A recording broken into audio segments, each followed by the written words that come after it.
My family believed my sister's lie, disowned me and let me rot. Now they want me to save them from homelessness. So I let them lose everything.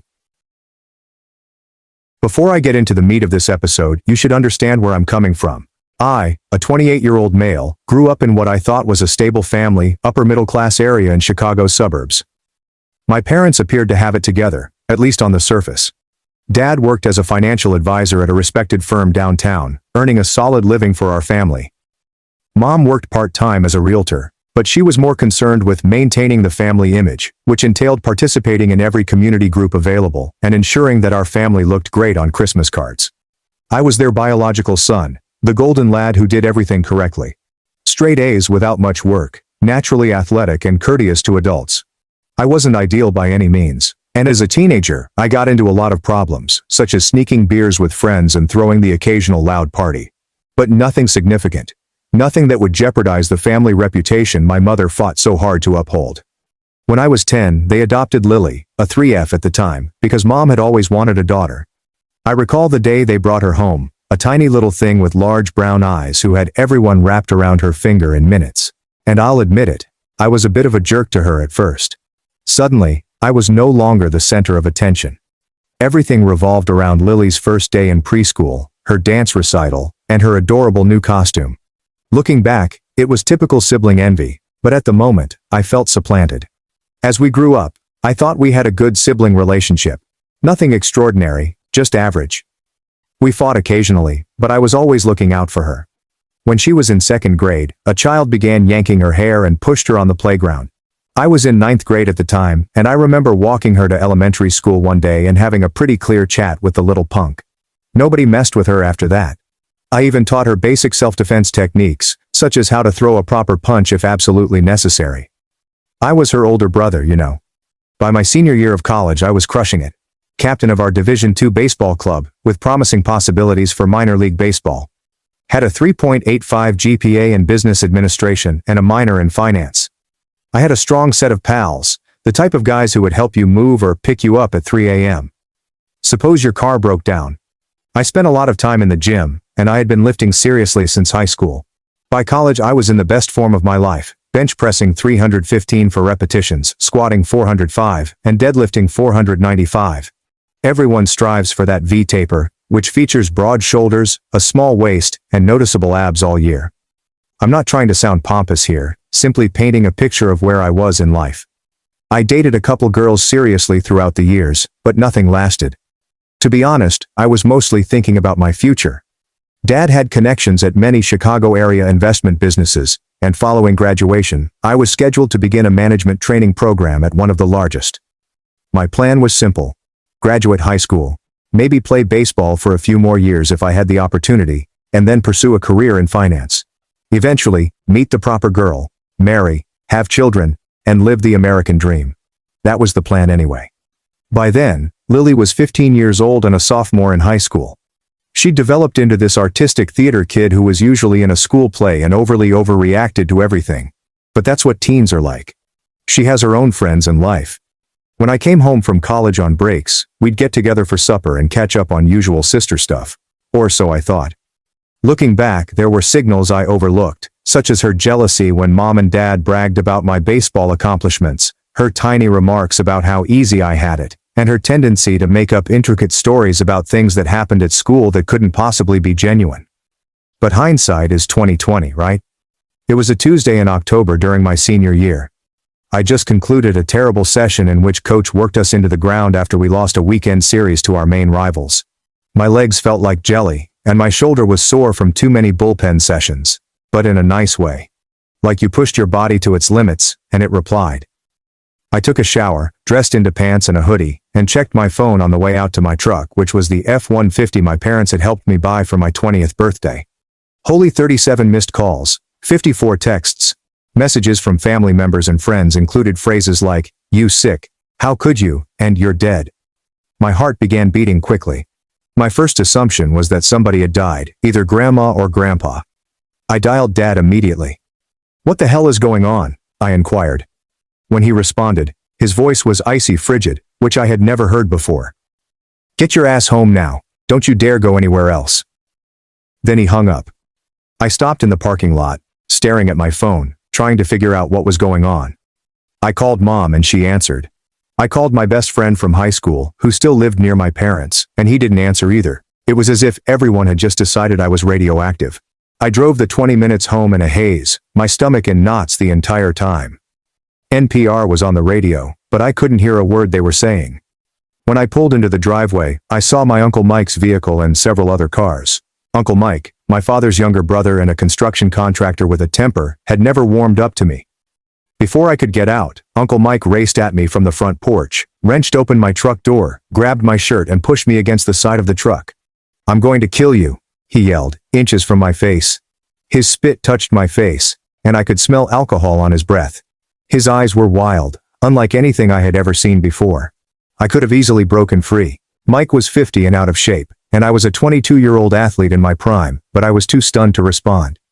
Dad and my other uncle Steve pushed him away from me. "Inside, now," Dad said, without looking me in the eyes. I stepped up the front stairs and entered the living room. It was packed. Mom was sitting on the couch, her eyes red and swollen from sobbing. Both sets of grandparents were present, looking dismal. Aunts, uncles, and even close family friends. And Lily, my sister, was curled up against Grandma, sobbing into her shoulder. When I walked in, the place went completely silent. Everyone stared at me with dread and disdain, which made my blood run cold. "What the hell is going on?" I shouted, scanning the room for any clues as to what was happening. Mom looked up, her face twisted with fury and loathing, which I had never seen before. "How could you? Your own sister." "What are you talking about?" I asked, seeking around for an explanation. Dad moved forward, his normally cool attitude as a financial consultant gone. He seemed to want to tear me apart with his bare hands. "Lily told us everything, about how you've been coming into her room at night, for years." The accusation struck me like a freight train. I could not breathe. The room began spinning. "What? That's insane. I never touched her." Lily was sobbing harder now. "You said no one would believe me. You said you'd hurt me if I told you. You said it was our secret." "That's," I screamed, my amazement giving way to rage. "I've never said that. I've never done anything to her. What the hell is going on?" Uncle Mike lunged at me again, but was stopped by Dad and Uncle Steve. "My buddy's a cop. You're going to prison, you piece of sausage. They're going to love you there." I attempted to explain myself and show them how ludicrous this was, but it was like talking to a stone wall. Nobody was listening. Lily started remembering more facts and making up stuff that never happened. She claimed I first touched her when she was 10 and I was home from high school for Christmas vacation. They claimed it had happened countless times since then. I said I would hurt her, Mom and Dad, if she told anyone. She lied about everything she said, but they were all nodding, comforting her, and glaring at me. It felt weird, like I'd slipped into an alternate reality where everything was reversed. Then Dad snapped. He had always been controlled and never violent. But something broke in him. He stepped straight up to me and delivered a right hook that would make heavyweight boxers proud. Caught me square in the jaw, and I fell, tasting blood where my teeth had sliced into my cheek. "Get your things and get out. You're no son of mine," he shouted, standing over me and flexing his hand. Mom had already packed some of my clothes into trash bags. They were near the door. Dad grabbed my wallet and took out all of the cards with his name on it, including credit cards and health insurance. "Dad, please. This isn't true," I begged as blood dripped from my broken lip. "You've known me my whole life. You know I would never do something like this." He grabbed my shirt, hauled me to the door, and flung me down the front steps. I landed hard on my shoulder and felt something crack, which turned out to be a slight separation. The packages of clothing followed. Then my baseball gear. "If you ever come near this family again, I'll kill you myself," he said, slamming the door. I sat on the lawn, blood on my face, shoulder hurting, and neighbors peeking through windows at the ruckus. My entire existence had just collapsed in less than an hour. That night I sat in my truck in the baseball field parking lot, trying to understand what had occurred. Couldn't sleep. I kept repeating the scenario, trying to figure out how Lily could do this, and how my parents could trust her without questioning it. By morning my jaw was swollen and purple, and my shoulder hurt so much that I could hardly move my arm. I called a teammate, Ryan, and he let me crash on his couch for a week. His roommates were not happy about it, but they tolerated me. I tried calling, Texting and emailing everyone in my family, grandparents, aunts, uncles, cousins, and folks I'd known all my life. No responses. Except for one message from Dad. Contact us again and I'll file a restraining order. You are no longer alive for us. Ryan tried to help. Dude, you need to go to the police. File a report about your dad hitting you. Get ahead of this thing. But I could not. Something inside of me refused to realize that this was actually happening. I kept expecting my folks would come to their senses and see how absurd it was. And honestly, I was terrified. What if Lily did not back down? What if they believed her instead of me? How would I prove in the negative that I did not do something? 2 weeks later, I received an email from the university. My tuition payment for the semester was late. My parents had canceled the midterm. I went to the financial assistance office and tried to secure an emergency loan. But without a co-signer and with little credit history, I was screwed. I had to lower the majority of my classes to part-time status so that I could work full-time to afford even that. Coach was understanding at first and allowed me to stay on the team. But I missed so many practices due to my new job as security at a bar that I seldom played. My grades plummeted. Went from dean's list to barely passing. Friends began avoiding me because stories were flying. Someone in the family told someone, who then told someone else. You know how it goes. Nobody branded me a predator in front of me, but I noticed how people looked at me. How discussions paused when I entered rooms, and how girls would move away if I sat next to them in class. 4 months later, my truck broke down. The engine block has cracked.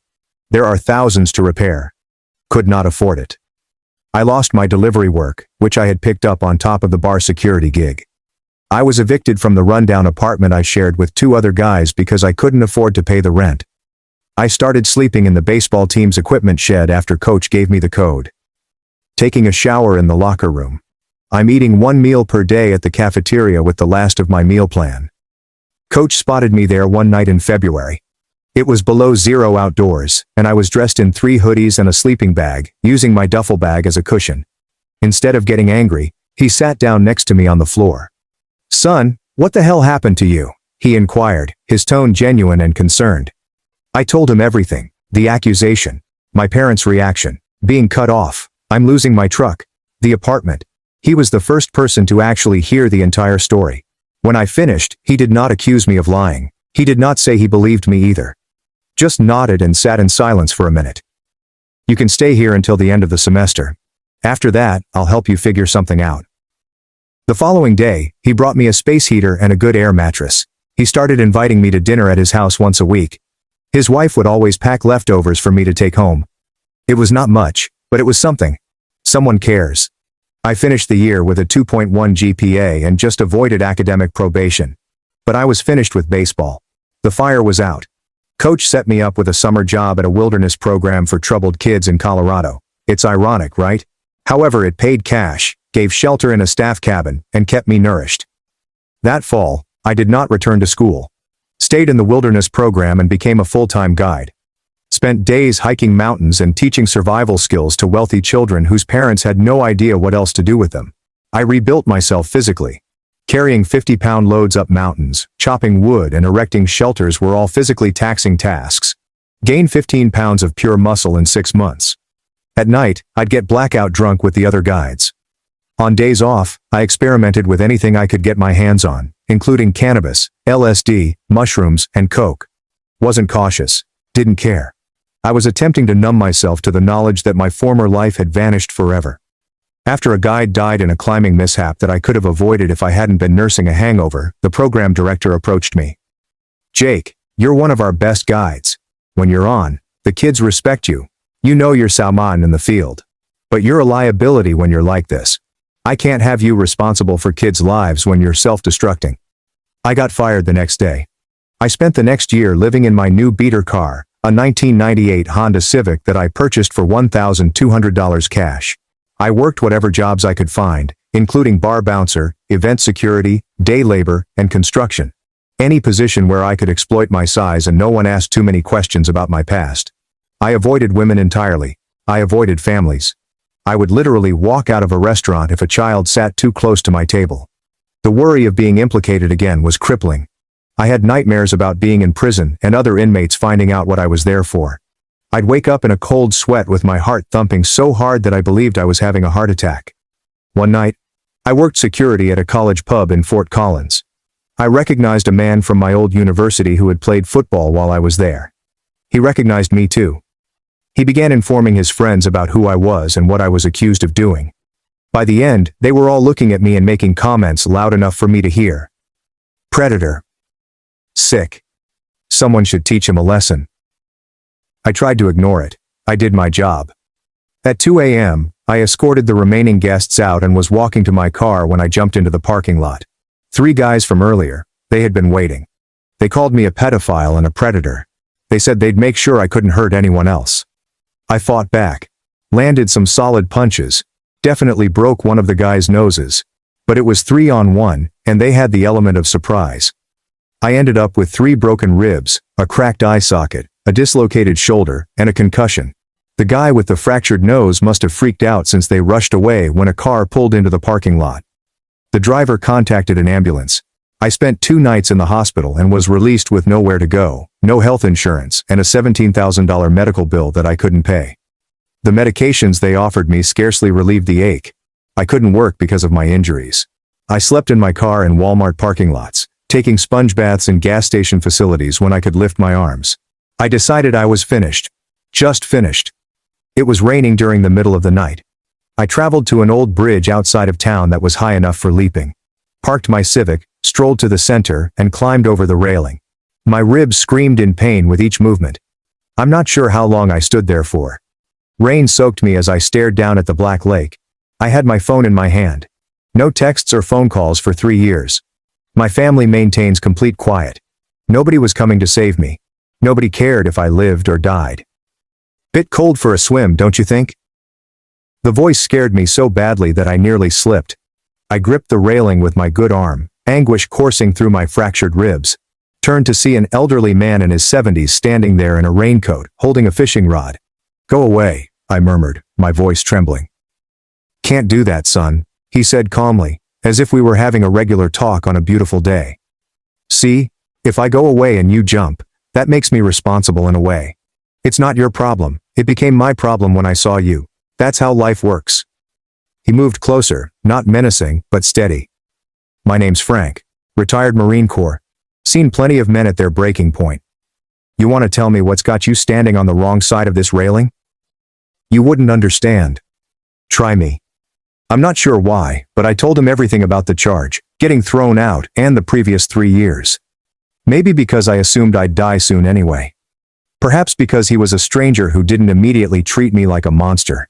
Maybe because something in his eyes reminded me of my grandfather, the only person in my family who would have believed me if he hadn't been suffering from dementia. When I finished, he simply nodded, just like my previous coach did. Then he said something that I will never forget. Son, you've been carrying this alone long enough. Put down the weight for one night. Come have a hot meal, dry clothes, and we'll talk about it with clear heads tomorrow. Why would you help someone like me? You don't know if I'm telling the truth. Frank's eyes were acute, even in low light. Been reading men's faces for 50 years, in combat and in peace. You're either telling the truth, or you're the best damn liar I've ever met. Either way, death is permanent. Food isn't. I could have ignored him. Could have jumped anyway.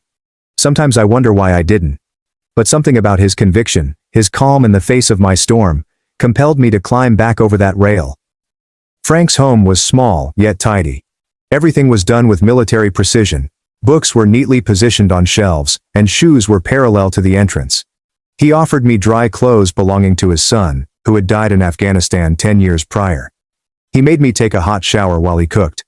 That night, I fell asleep on Frank's couch.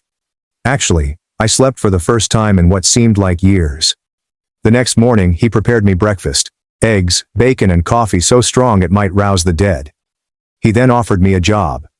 He claimed to own a small security agency that provided executive protection, event security, and other specialized services to rich clientele.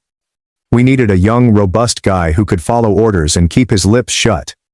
Why would you trust me with something like that? I requested an explanation. You just met me. I was about to kill myself. Frank looked me dead in the eyes. Because a man pushed to the edge, who chooses to step back, has something worth living for even if he doesn't know it yet. And because if you screw me over, I know exactly how to find you. For the next 6 months I resided in Frank's guest room while working for his company.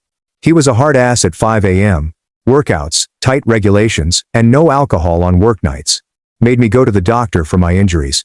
He paid the bills himself, stating I'd repay him once I got back on my feet. But he was fair. They paid me generously. They taught me about finance, investing, how to dress and interact with clients, and how to be professional again. He also insisted that I see a therapist, an old Vietnam vet pal of his who specializes in PTSD. I resisted at first, but Frank would not take no for an answer.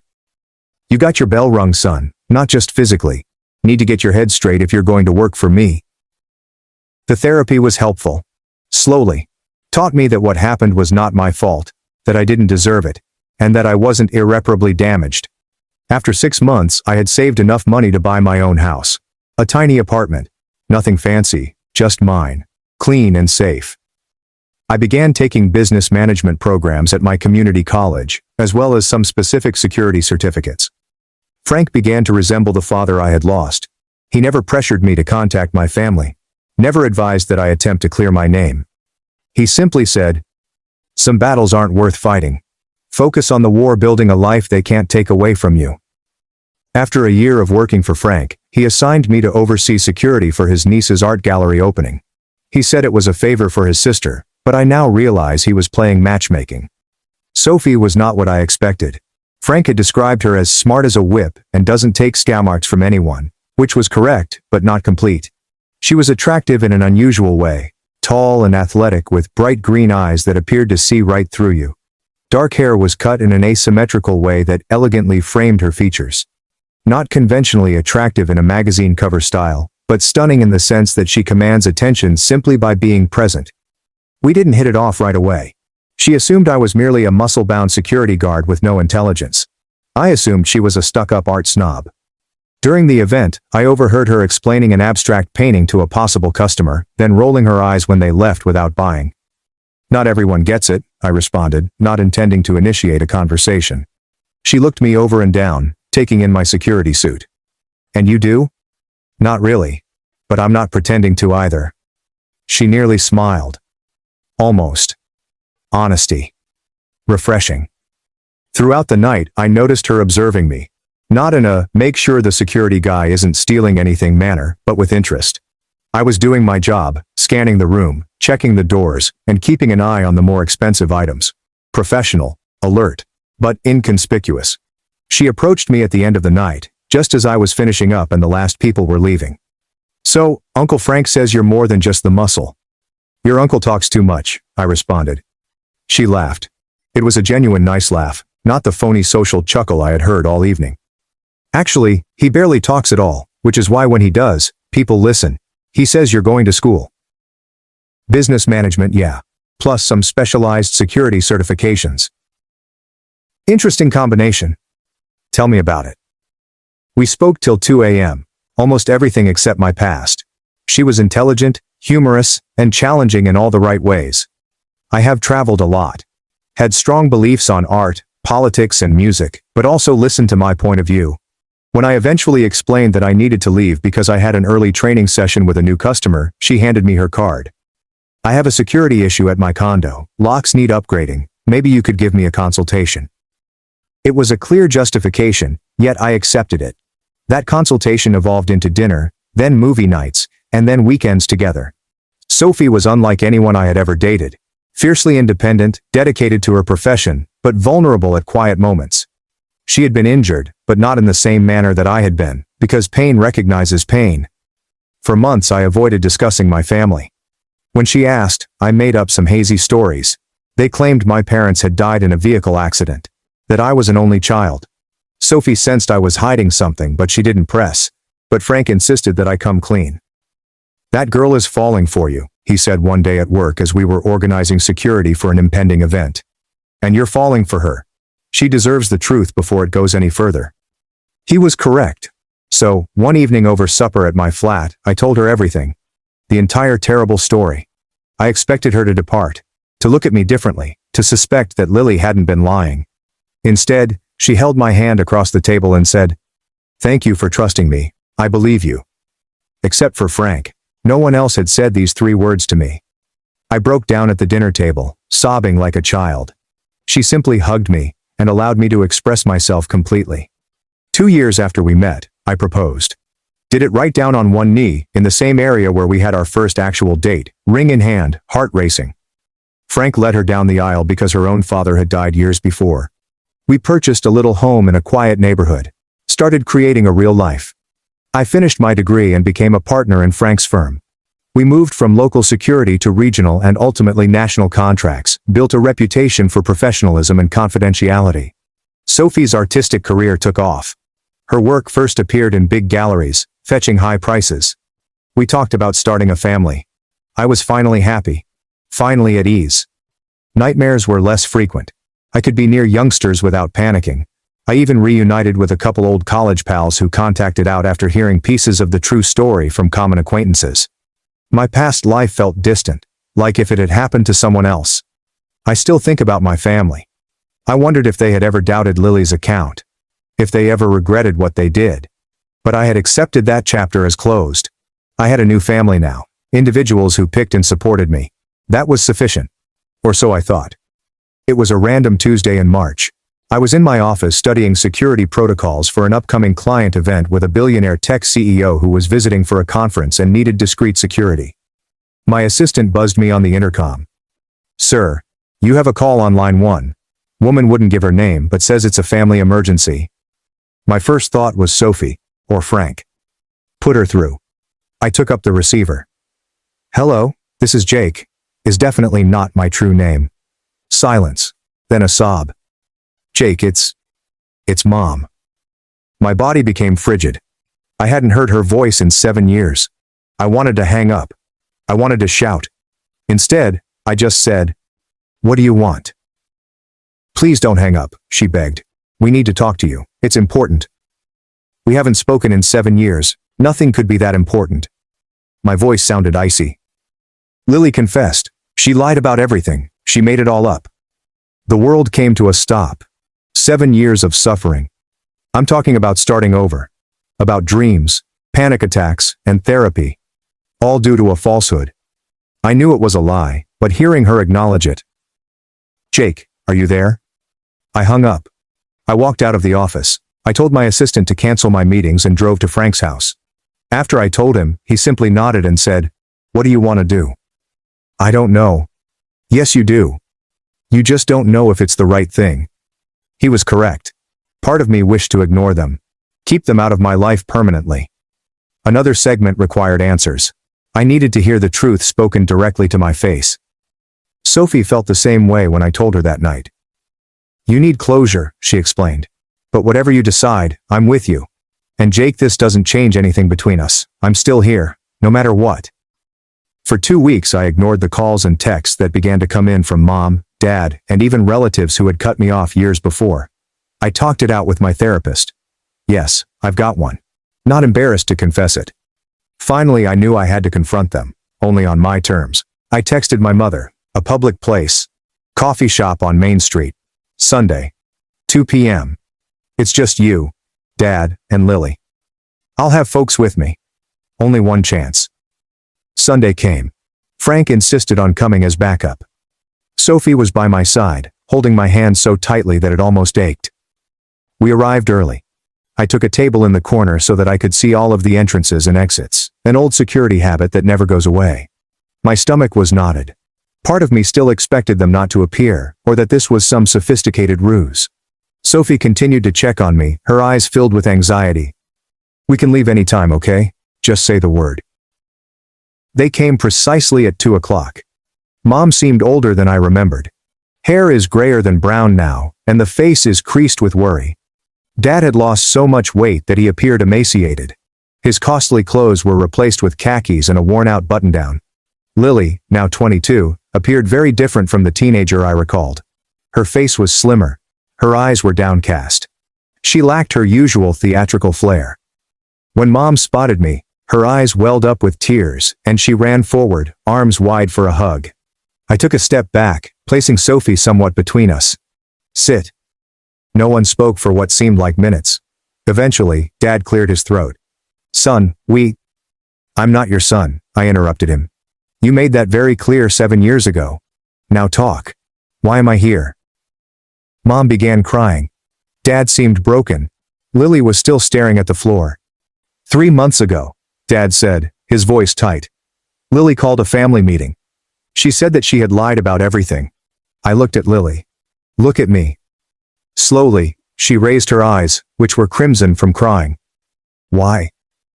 My voice didn't sound like mine. She drew a hesitant breath. I was jealous. You were a perfect son. Everyone adored you as a star athlete and astute thinker. Mom and Dad gave you everything. I wanted them to love me more and pay attention to me. So you accused me of something that could have landed me in prison? Destroyed my whole life? The anger that I thought I had dealt with years ago returned. I didn't think it would go that far, she muttered. I figured they'd simply be furious with you and possibly ground you. But then everyone began asking questions, and I couldn't take it back.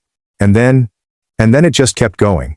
Everyone was extremely sweet to me, giving me things and making me feel special. I wasn't sure how to stop it. And you too? I looked at my parents. You kicked me out without even listening to me. Without proof. Dad attempted to explain. We believed we were protecting her. She was our little girl. And I was your son. I slapped my hand on the table, and the entire coffee shop became silent. The people at neighboring tables tried not to hear, but they were all ears. I wasn't even home for the 4th of July weekend, she claimed. I was at a baseball tournament in Denver, and there were pictures all over social media. Did you even check? Mom placed her palm over her mouth. Dad became pale. You know what happened after you threw me out? My truck broke down. I lost my apartment. I slept in the baseball equipment shed. I almost died from exposure, from being beaten up by people who heard rumors. I stood on a bridge, ready to jump, because the family who was supposed to love me believed the worst without a single question. I took out my phone. I showed them images of myself with a black eye and a split lip from the bar brawl, me appearing gaunt during my homeless period, and my hospital documents from the beating. I was your son. My voice broke. Sophie squeezed my hand. Frank put his hand on my shoulder to ground me. We're very sorry, Mom wept. We made a terrible mistake. We want to make it right. Make it right? I chuckled, but it wasn't funny. How exactly do you plan to do that? Give me back 7 years of my life? Erase the nightmares? Undo the trauma of being homeless, of being beaten, of standing on that bridge ready to die? Mom was sobbing non-stop now. Dad appeared to have aged 10 years within the last 5 minutes. We want you to come home, Dad continued, his voice barely audible. We want our family back together. That is not going to happen. I already have a family. I looked at Sophie and Frank. People who actually stood by me. Lily eventually spoke up. There's something else you should know. She explained how, following her confession, everything changed. My parents had cut her off financially, sold the automobile they had purchased for her 16th birthday, a BMW, while I was sleeping in my truck. She had to drop out of her pricey private university and work in retail while attending night classes at a community college. Dad's business had deteriorated as a result of some bad investments, and they were forced to downsize from their large house to an apartment. Mom's social standing in the town was damaged when word spread about Lily's deception. We need your help, Jake, Mom acknowledged, finally appearing embarrassed. Your father's business is struggling. We're going to lose the condo. Lily can't afford to continue school. We've had to sell almost everything. So there it was. They did not want forgiveness. They wanted money. I began laughing. I couldn't help it. Let me get this straight. You destroy my life, disown me, leave me homeless. And now that I've managed to build a successful life despite you, you want me to bail you out? We're family, Dad murmured softly. We're not. I stood up. You made your choice 7 years ago. Now you can live with it. Please, Lily implored, tears running down her cheeks. I know I don't deserve forgiveness, but Mom and Dad shouldn't suffer for my mistake. You're right. They should suffer for their mistake. I looked at my parents. I forgive Lily. She was a child who made a terrible choice. But you two were adults who should have protected both your children. Instead, you threw one away without a second thought. I placed money on the table for our coffee. As we were leaving, Mom grabbed my arm. Please don't leave it like this. What can we do? What do you want from us? I gazed at her for a long time. I want you to remember how it feels to have everything taken away. To feel helpless. To have no one believe in you. Maybe then you'll understand what you did to me. Sophie, Frank and I walked out. As we approached the automobile, Frank squeezed my shoulder. Proud of you, son. That happened 2 years ago. I learned via mutual acquaintances that my parents lost their condominium. Dad currently works in a big box shop. Mom cleans homes. Lily dropped out of school entirely and relocated to another state. Sometimes I consider reaching out. Sophie says that would be the final step in my healing forgiveness, not for their benefit, but for my own. Frank says it's my decision, and he'll support me anyway. For the time being, my primary focus is on my own family. Sophie is pregnant with our first child. We are expanding the security firm to 3 more states. Create something real that cannot be taken away. Edit 2. To answer some popular questions, yes, I contemplated filing charges against Lily for false claims, but the statute of limitations in my state has expired. No, I don't feel horrible about not supporting my parents financially. They made the bed. And, yeah, Sophie is doing well with her pregnancy, thanks for asking. Edit number 3. Many of you think I should aid Lily because she was only a child when this happened. Maybe you are right. But she was 15. Not 5 years old enough to understand what she was doing. She let me suffer for 7 years before coming clean. That being said, I might contact her someday, simply not ready yet. Edit 4. For those wondering if I'll let my parents meet their grandchild, I honestly don't know. Will they be in the delivery room? Absolutely not. Will they ever babysit? Hell no. But maybe supervised visits eventually, when I'm confident they won't poison my child against me with further falsehoods, and only if they have significant therapy and accept full responsibility. Edit 5. Some are calling this report a hoax. Whatever, believe in everything you want. Why would I make something up? I came here to process and perhaps help others who have been wrongly accused, not for internet points. Edit 6. Thank you to everyone who shared their comparable experiences in the comments. It helps knowing that I'm not alone in this. And to the person who asked why I don't hate all women anymore. I'm not an incel who believes that one person's acts define the entire gender. In case you didn't realize, my wife is a woman.